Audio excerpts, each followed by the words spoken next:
Class 8 का प्रश्नावली 1.1 का हम क्वेश्चन देखने जा रहे हैं।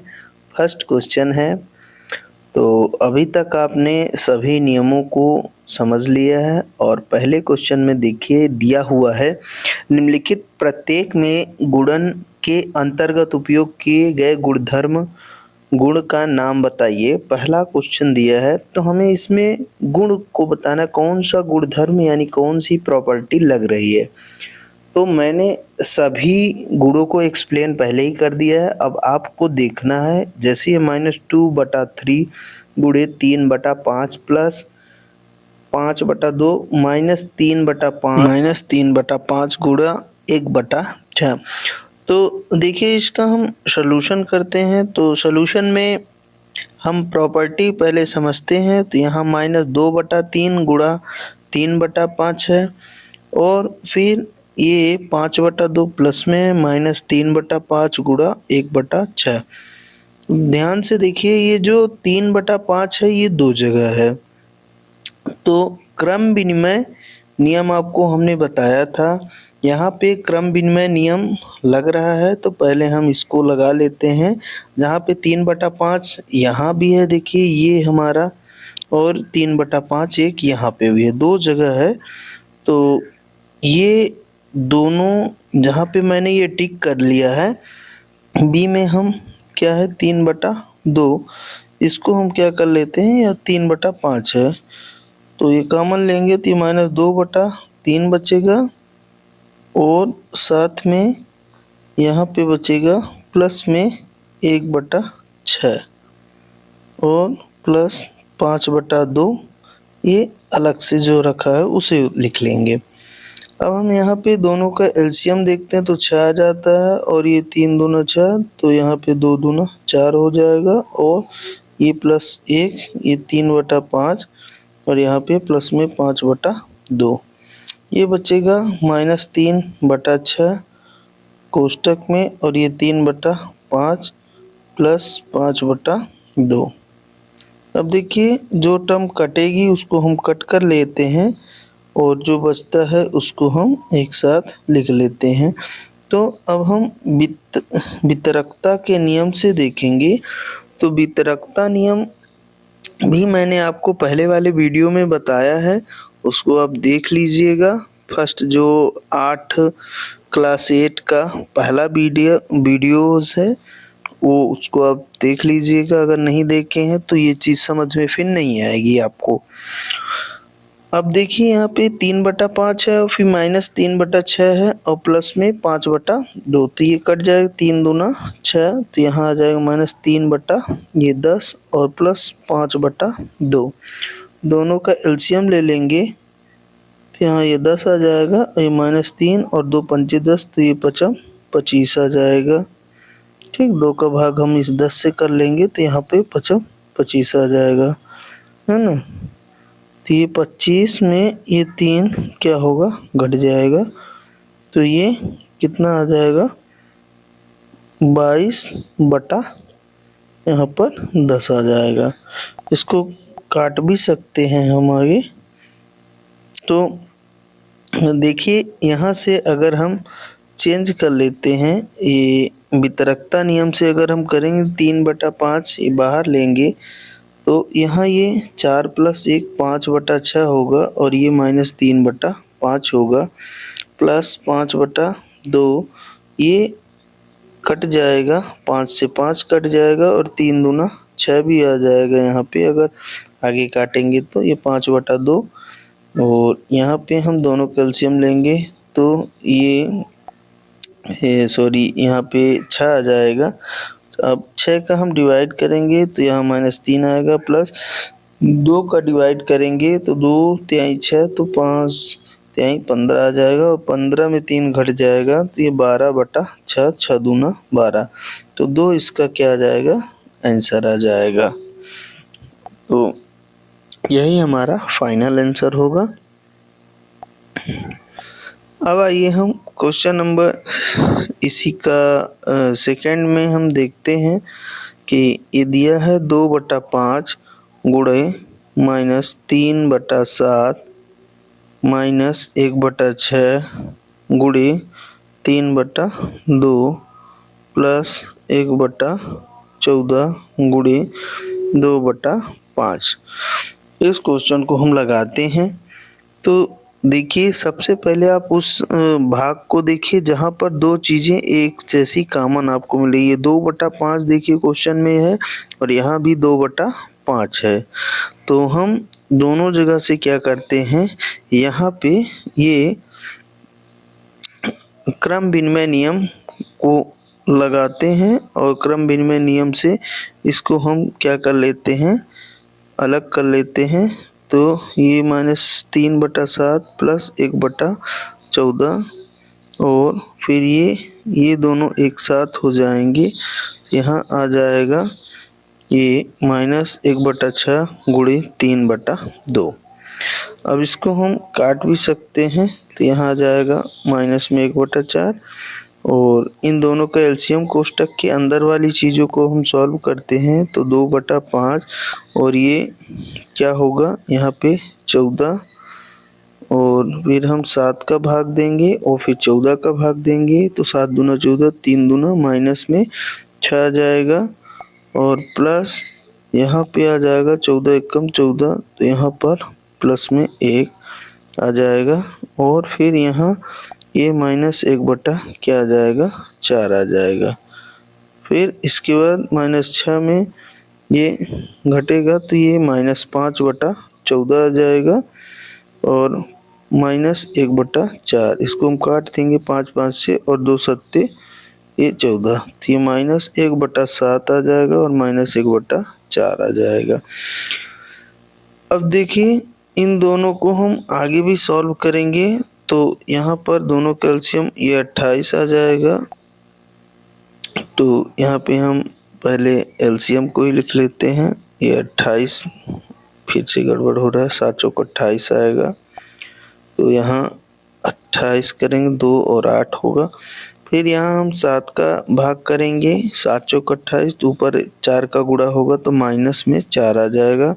फिर 4 सत्ते 28 तो -7, 7 4 -11/28 और यही हमारा क्या होगा, इसका आंसर होगा। आशा करता हूँ बच्चों को समझ में आया होगा और नहीं समझ में पा रहे हैं तो आप फिर से पूरी एक एक चीज़ ध्यान से देखिए, रफ पेन निकाल लीजिए, आप उसमें लिखिए, एक एक चीज़ नोटिस कीजिए और समझ में अच्छे से आएगा तो आपको अच्छा लगेगा, लगाइए।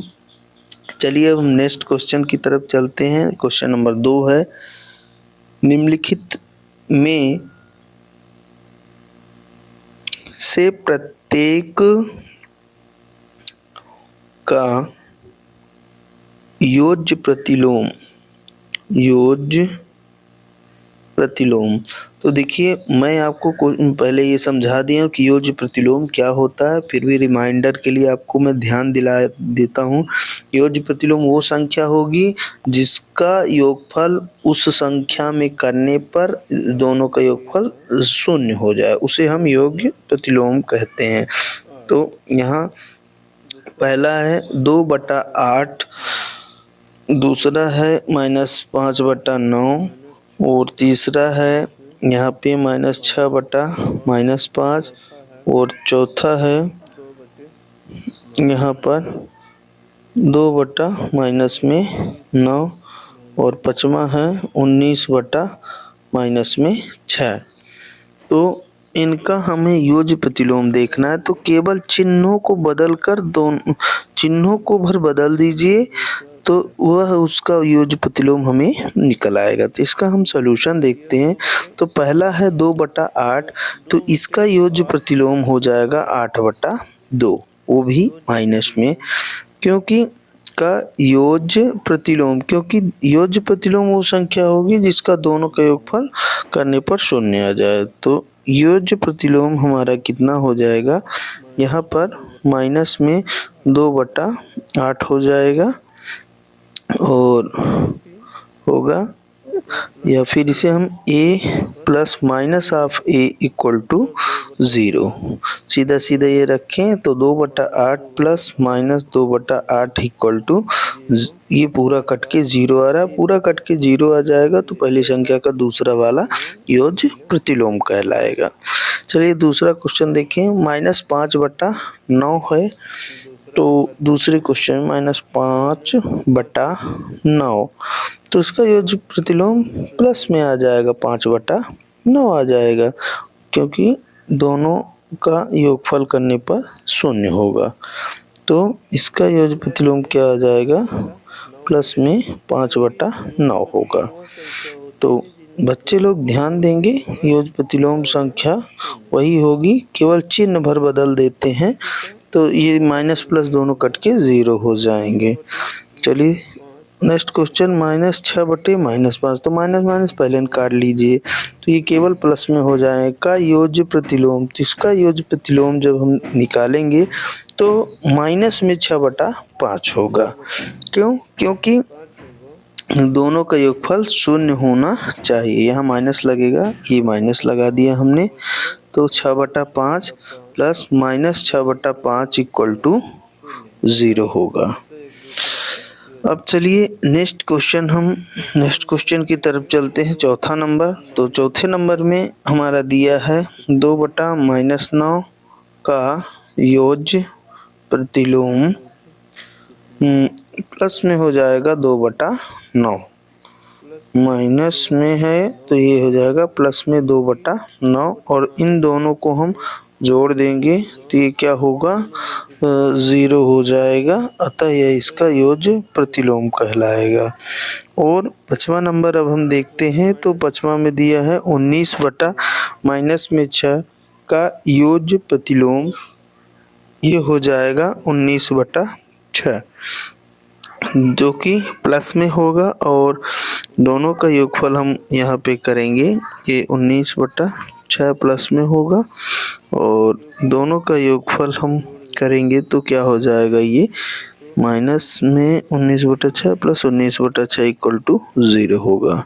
अतः यह इसका योज्य प्रतिलोम कहलाएगा।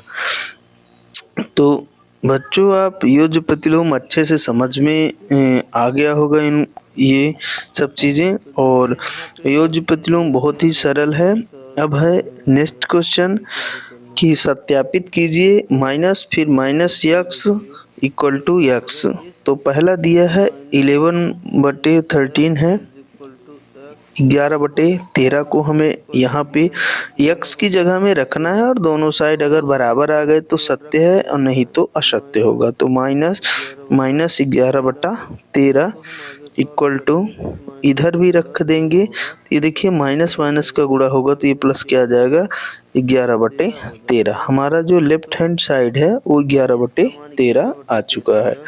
अब हम इसका राइट हैंड साइड में भी रखेंगे तो ये भी क्या हो जाएगा, तो इसको मैं थोड़ा लेफ्ट LHS और RHS करने के तरीके से बता देता हूँ। पहले LHS आप कर लीजिए, x की जगह में 11/13 को रख लेते हैं तो, और फिर RHS में x है, LHS में माइनस, माइनस में x है। तो पहले हम LHS को पूरा कंप्लीट करते हैं तो माइनस माइनस में 11/13 आ जाएगा और RHS में केवल 11/13 आ जाएगा।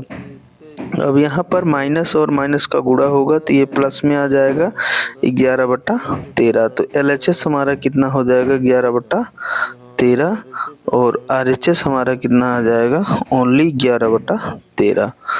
यहाँ पे थोड़ा ये स्क्रीन दब रही है तो इसे आप देख लीजिएगा। और ये हमारा LHS RHS के क्या आ गया है, बराबर आ गया है।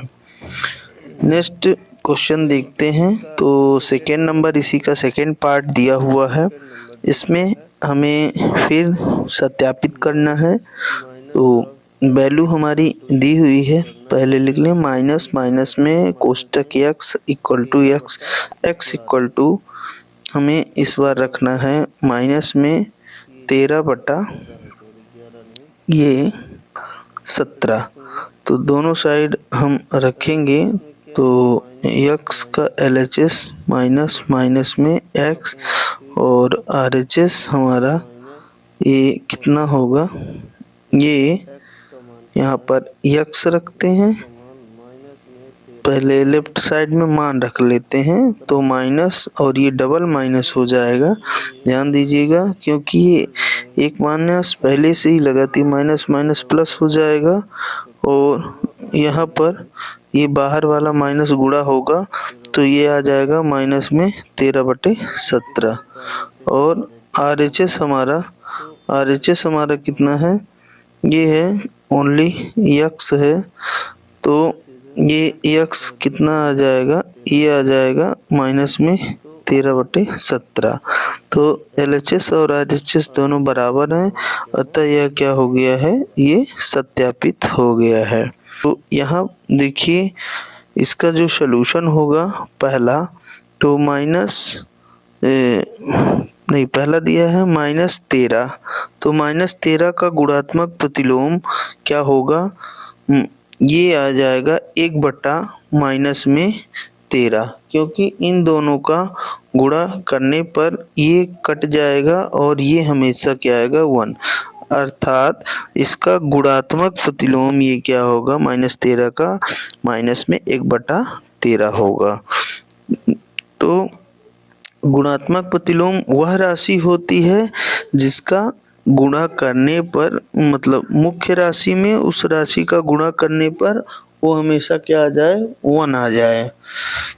अब देखिए A/B गुणे C/D = 1, ये इसका क्या रहेगा, ये इसका डेफिनेशन रहेगा और इसी में हम इसको रखेंगे। तो दूसरा क्वेश्चन भी देखिए, -13 बटे क्या है 19, तो इसका 19 बटे क्या हो जाएगा माइनस में 13, बस संख्याओं को पलट देंगे तो ये एक दूसरे से कट जाएंगे और हमेशा इसका वैल्यू क्या आ जाएगा 1, यही क्या होगा गुणात्मक प्रतिलोम होगा।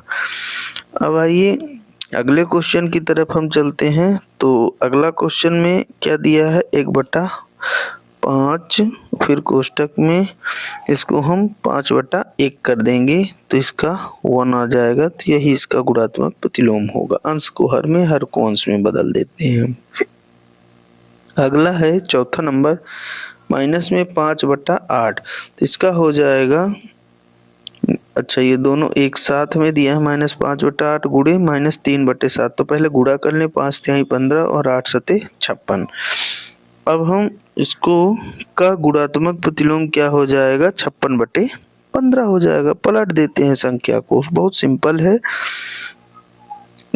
और 56/15 इसका जब इसके साथ गुणा करेंगे तो ये एक दूसरे को कैंसिल कर देगा, अर्थात यही इसका क्या होगा, गुणात्मक प्रतिलोम होगा।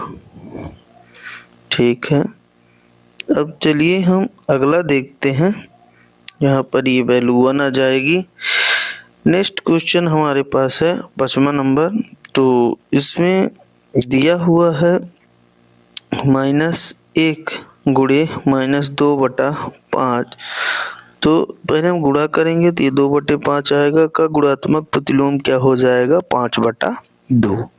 सिंपल है बिल्कुल, आप इसे आसानी से कर सकते हैं। गुणात्मक प्रतिलोम बहुत सिंपल होता है, बस हमें थोड़ा सा ही बस अंकों को पलटना बस होता है।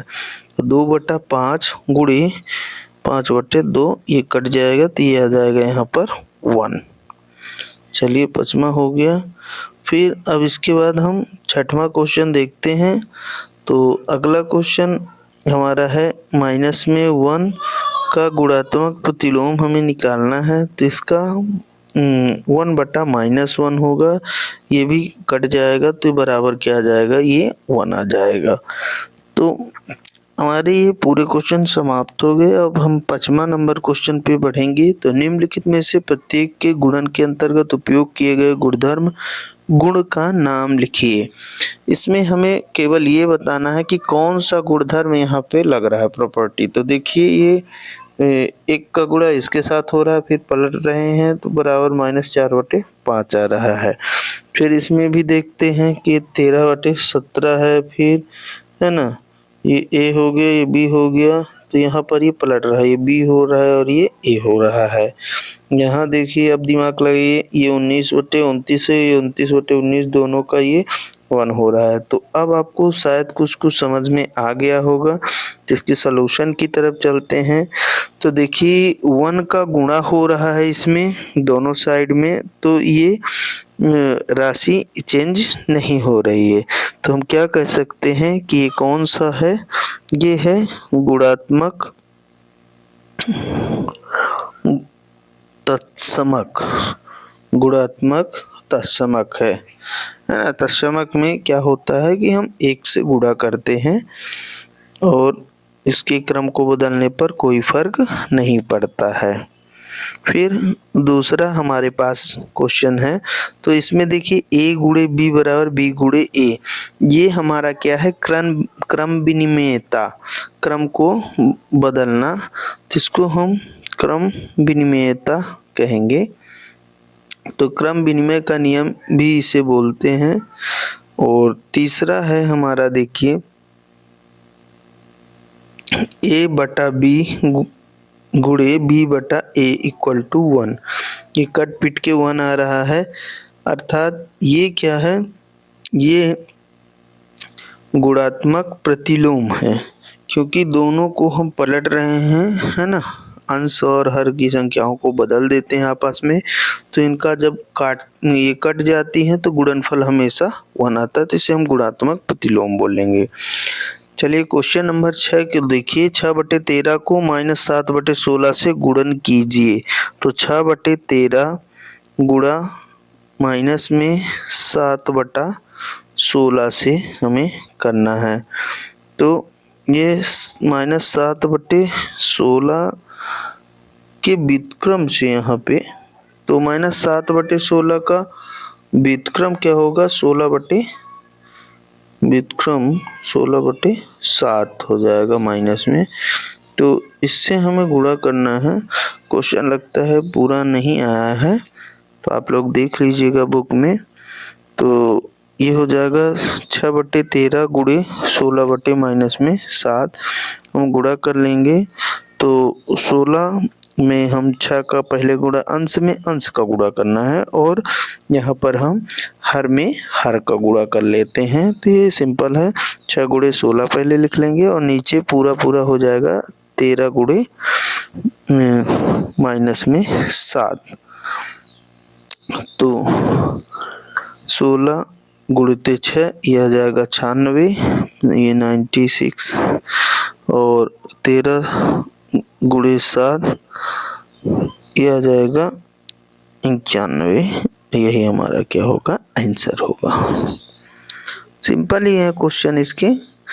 7वां नंबर देखिए, बताइए कि कौन से गुणधर्म गुण की सहायता से आप 1/3 गुणे कोष्टक 6/4/3 को 1/3 गुणे 6 गुणे 4/3 के रूप में व्यक्त कर सकते हैं या अभिकला करते हैं। तो ए गुणे बी गुणे सी को हम ए क्रॉस बी और गुणे सी, ये हमारे पास ये गुणधर्म है जो कि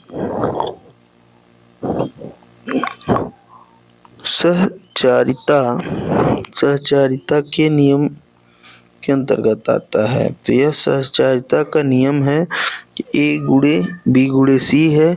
तो कोष्टक देखिए शुरू में पहला अंक छोड़कर दोनों में कोष्टक है, बी और सी में, और इधर ए और बी में लास्ट को छोड़ देता है, सी में कोष्टक नहीं है। तो यह सहचारिता नियम है। ये देखिए अब आपको अच्छे से क्लियर दिख रहा होगा, ए क्रॉस बी गुणे C equal to A cross B फिर क्रॉस सी। कोष्टक बस का अंतर है, कोष्टक देखिए पहले इधर लगा फिर इधर लगा है, संख्याएं वही हैं। सहचारिता का नियम हमेशा 3 संख्याओं के बीच में लगता है, अतः यह एक क्या है, सहचार्य का गुण है। ठीक, अब देखिए तो यह सहचारी नियम या सहचार्य नियम भी इसे कहते हैं। क्वेश्चन नंबर 8, क्या एक सही 1/8 गुणात्मक प्रतिलोम में 8/9 है अथवा नहीं या क्यों नहीं है।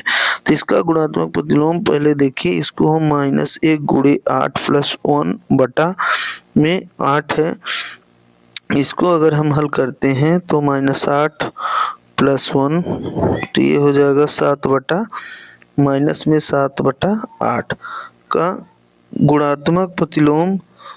हम इसे पलटा देंगे तो -7/8 का गुणात्मक प्रतिलोम क्या आएगा, 8/-7 आएगा, जो इसका काटने पर ये क्या आएगा, 1 आ जाएगा। अतः इसका ये गुणात्मक प्रतिलोम है। तो हम ये कह सकते हैं कि यह इसका गुणात्मक प्रतिलोम नहीं होगा, क्योंकि 8/9 दिया हुआ है गुणात्मक प्रतिलोम, जबकि 8/-9 होना चाहिए। अतः यह इसका गुणात्मक प्रतिलोम नहीं होगा। चलिए 3 का गुणात्मक प्रतिलोम 0/3 है, क्यों अथवा क्यों नहीं। तो इसका सलूशन देखिए, हम इसको पहले बदल लेते हैं। तो ये पूर्ण भिन्न में 3 त्रिकाएँ 9 और 1 10, तो ये हो जाएगा 10/3। 10/3 का अगर हम यहाँ पे पलट देंगे तो गुणात्मक प्रतिलोम 3/10 यानी कि 0.3 आ जाएगा। अतः यह इसका क्या होगा, गुणात्मक प्रतिलोम होगा। सिंपल है, क्योंकि अगर हम इसको पलट देंगे तो 3 में हम 10 का भाग देंगे तो 0.3 आ जाएगा, अर्थात यह इसका गुणात्मक प्रतिलोम होगा, जो कि यही क्या है, सत्य है। तो अब देखिए हमारा क्वेश्चन लगभग, इसमें 1-2 क्वेश्चन और बचे हुए हैं। तो आज हम इतना आपको बता दिए हैं। ये प्रश्नावली 1.1 का है, और इस प्रकार से अब हम ये इसके लास्ट चरण में